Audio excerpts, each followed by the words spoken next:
police station to retrieve her daughter. Her daughter had gone missing 3 years ago, but upon arriving, she was astonished. Two identical little girls stood before her. Elin was completely stunned as she had never given birth to twins.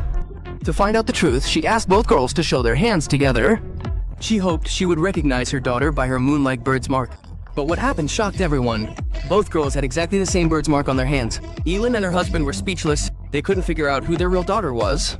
At the police's request, they had to take both girls home. They hoped their grandmother would recognize them. But as soon as the grandmother saw them, her face turned pale. She fearfully declared that something was wrong with them. She repeatedly said she had only one granddaughter. In reality, her granddaughter had disappeared while playing on the riverbank 3 years ago. When Elin arrived, she found only her shoes on the shore. Suddenly, seeing two identical girls, the grandmother was terrified and ran away. But the two girls only smiled mysteriously at each other. That night, Evelyn got up to get a drink of water. When she saw the two girls heading towards her grandmother's room, she thought they were just going to play. But the next morning, she was completely shocked. The grandmother, who had been running away from them the previous day, was now laughing and playing happily with them.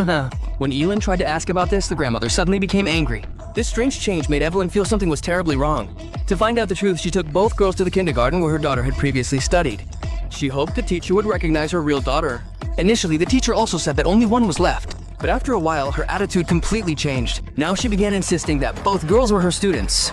The mystery deepened even further. Finally, Evelyn took them to the hospital and had a DNA test done. But the biggest shock was yet to come. Even the most modern DNA test showed that both girls were his biological daughters. Evelyn couldn't accept this truth. That very night, she went to her mother's house, hoping to find some answers there.